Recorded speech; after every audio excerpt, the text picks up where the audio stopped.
आसंतु जानिबा आजिर राशिफल। मेष राशि मनर भयर संचार होई पारे, प्रभाव उणा हब, सामान्य असुस्थता अनुभव करिपारंती। दिन भितर किछिटा परिवर्तन आसीबो, सर्जित धन और क्षमता मिली पारे, चिंताग्रस्त हेबे। वृक्ष राशि परिवार लोकंक परामर्श आपणंक पई लाभदायक हबो, आपणंकर केई खास बंधु आपणंक ठारु सहाय्य मागी पारंती। मिथुन राशि ऑफिस रे आपणंक पोशाकर प्रशंसा हबो, दाम्पत्य जीवन खुशी भरी रहिबो, आपणंक व्यवहार रे किछि लोक खुशी हेबे। कर्कट राशि किछि शुभ समाचार मिलिबार योग रहिछि, आपणंकर आर्थिक स्थिति दृढ़ हबो, निजकु स्वास्थ्यवान अनुभव करिवे, समाज मान सम्मान बढ़िबो। सिंह राशि अटिकी थिबा धन फेरी पाइबे, आपणंक अधूरा काम सहजरे पूरा हबो, स्वास्थ्य दृष्टि आपणंक दिन भल रहिबो, समस्त काम ठीक ठाक रहिबो।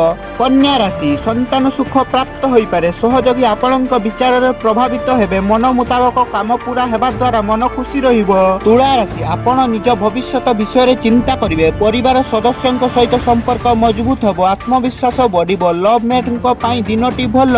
बिच्छा राशि कौनसी सांग सहित आपणंक भेट होई पारे, एई भेट आपणंक पई लाभदायक हबो, कौनसी शुभ समाचार मिली पारे। धनु राशि अटकी रहितिबा काम पूरा हेबार संभावना रहिछि, घरे कौनसी मांगलिक कार्य रे आयोजन होई पारे, धन लाभर अवसर प्राप्त हबो। मकर राशि आपणंकु रोजगार नुआ अवसर प्राप्त हबो, परिवार लोकंक सहित आपणंक संपर्क मजबूत हेबो, किछि नुआ काम शिखिबाकू मिली पारे। कुंभ राशि आपण कौनसी नुआ कामर प्लानिंग करिवे, आपणंक योजना सफल मध्य हबो, परिवार लोकंक सहित खुशी रे समय बिताइबे। मीन राशि आपण निजर बुद्धि बल रे सबु काम संभाળી नेबे, जीवन साथींक सहित कौनसी तीर्थ स्थल को यात्रा करिवे, छात्र मानकर पाठ पढ़ारे मन लागिबो।